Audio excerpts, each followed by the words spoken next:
जय हिंद। दिनैनि बे भिडिअआव दुरान्ड काप बडलेण्ड एफसिनि सोमोन्दै बाथ्रा सावरायगोन।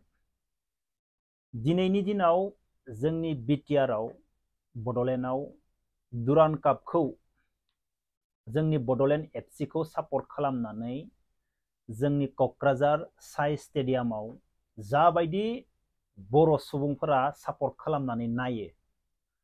दिनैनि दिनाव आइएसएलआवबो केरेलानि अनगायै केरेलायाव गोबां केरेलानि मानसिफोरा फुटबलखौ नायो। बेनिफ्राय गुबुन जायगायाव आइएसएलखौबो एसेबां नायबोला, कलकातायाव नायो, इस्ट बेंगलाव नायो।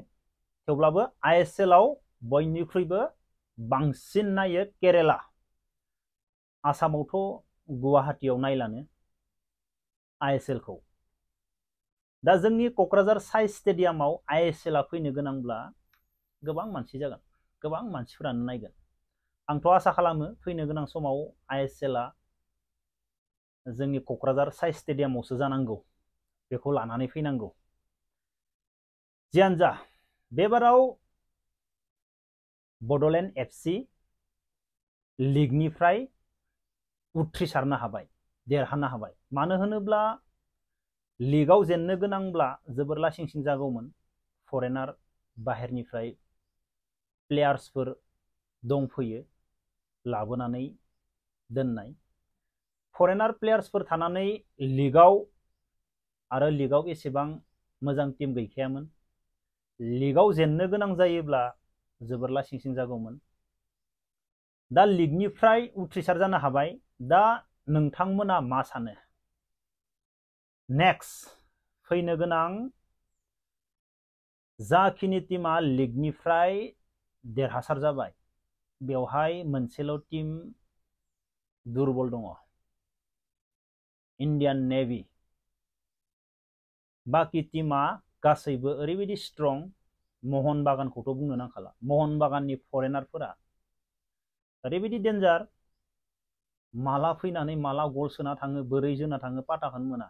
महन बागाननि वान टाच पास खालामनानै बल होनानै गल सोनायफोरखौ पाताखौनो मोना। आरो इन्डियान टीमनि मोजां मोजां प्लेयारा महन बागानावनो दङ, आरो फरेनारखौथ' दा बुंखासै। बेनिफ्राय east Bengal, Jamshedpur, north east गासैबो टीमानो मोजां गोजा। फैनो गोनां जा क्वार्टार फाइनाल गेम जागोन बेवहाय मोनसेल' टीम इन्डियान नेभि, बे टीमाल' दुरबल। जियानो जा, दा बडलेण्ड एफसिआ देरहानांगौब्ला नोंथांमोना मा सानो? बडलेण्ड एफसिआ नेक्स्ट गेम, जाय गेम क्वार्टार फाइनाल, बे गेमाव देरहानानै जाय टीमखौनो नर्थ इस्ट, इस्ट बेंगल, महन बागान, जामशेदपुर जायखिजाया टीमखौनो फेजेननानै सेमि फाइनालाव थांनो हागोन ना हाया? नोंथांमोना मा सानो? प्लिज अन्नानै कमेन्ट बक्सआव कमेन्ट खालामनो दाबाव। बडलेण्ड एफसिआ बे बाराव देरहानानै सेमि फाइनाल गेलेनो हागोन ना हाया? आं सानो बे बाराव देरहानाया गोबां गोब्राब। इन्डियान नेभिखौ दोनथ'नानै गुबुन टीमजों ओरैबायदि मोजां गेलेनांगोन।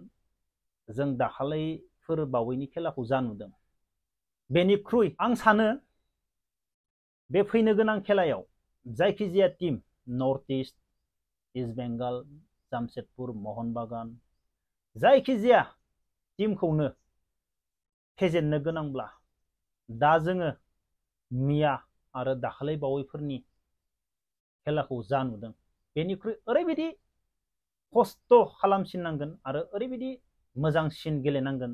जाय गल सोग्राफोर मैया जाबायदि गल सोनो चान्स मोनदों, बेफोरबायदिथ' नेक्स्ट गेमाव सहसाव चान्स मोननाय नङा। आं सानो आरो ओरैबायदि मोजांनिख्रुइ मोजांसिन बल पास खालामनांगोन। ओरैबायदि जाय गल सोग्राफोर बिसोरो ओरैबायदि खस्थ' खालामनांगोन। मैया जा गेलेदो बेनिख्रुइ बांसिन माने बे बाराव माने जान होनांगोन माने देरहानो गोनांब्ला नर्मेल मैया दाख्लैनि बायदि बेफोरबायदिदो सहसाव गल सोनो हानाय नङा। मानो होनोब्ला महन बागानजों गोलैनांगौब्लाथ' बेखौ जों बुंनो हानाय नंला। बाट नर्थ इस्टजोंथ' जुजिनो हानांगोन, जुजिथारनो हानांगोन जेरैखि जाया नर्थ इस्टजों। बेनिफ्राय इण्डियान नेभिखौथ' मोनोब्ला ओरैनो फेजेननो हानांगोन इजियै इण्डियान नेभिखौ। आरो मा दुश्मनखौ मालाबाबो दुर्बल होननानै सानजाया। जायखिजाया दुश्मनखौनो मालाबाबो दुर्बल होननानै सानजाया। मालानि समाव दुश्मना मा जानो हायो बेखौ जेबो पात्ता मोना। आरो फुटबलसो दिननि गेम, दिन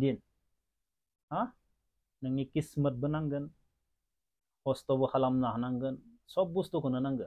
ग्राउन्ड सापर्टबो, खस्थ'बो, भगबाननि सापर्टबो, किस्मतबो, माने भाग्यबो थानांगोन। मालाबा जोबाबो गलानो जाया, मालाबा मा जायो भाग्य थायोब्ला देरहानाबो फैयो। बेनिखायनो बड'लेण्ड एफसिया बेबाराव सेमि फाइनाल गेलेनो थाखायब्ला आंनि मथे ओरैबायदि माने खस्थ' खालामनांगोन, माने खारनायनिफ्राय लानानै बल पासिंनिफ्राय लानानै वान टाच पासफोरा ओरैबायदि गल सोनो टाइमाव ओरैबायदि स्पिड जानांगोन, मिस जानो मोननाय नङा। अब्लासो, मानो होनोब्ला महन बागाननि वान टाच पास आरो नर्थ इस्टनि जा आजारे बिसोरनि वान टाच पासफोरखौ पाताखौनो मोना। ओरैबायदि फास्ट माने बल फैबानो ओरैबायदि वान टाच पास खालामना होयो, पाताखौनो मोना। बेफोरबायदि माने वान टाच पासफोरखौ ओरैबायदि स्पिड खालामनो हानांगोन, नांगौ समाव स्ल' जानो हानाय नङा, नांगौ समाव ओरैबायदि स्पिड जानांगोन। अब्लानिया माने हागोन, देरहानो हागोन, नाथाय सहज जानाय नङा। क्वार्टार फाइनेलाव क्वालिफाइ खालामनानै सेमि फाइनालसिम थांनाया जोबोर गोब्राब जानो हागौ। जोबोर खस्थ' खालामनांगोन, किस्मतबो नांगोन, नाजानायजों लोगोसे आसा खालामो देरहानो हागोन। भगबाननि आरो ग्राउन्ड सापर्टजों लोगोसे भाग्यजों गासैबो मिलायजोबनानै आसा खालामो बड'लेण्ड एफसिया देरहागोन। नोंथांमोना मा सानो बड'लेण्ड एफसिया क्वार्टार फाइनालनिफ्राय बारग'नो हागोन ना हाया सेमि फाइनालसिम? कमेन्ट बक्सआव कमेन्ट खालामनो दाबाव। अब्ला दिनैनि भिडिअखौ बेखिनियावनो दोनथ'नोसै। जय हिन्द।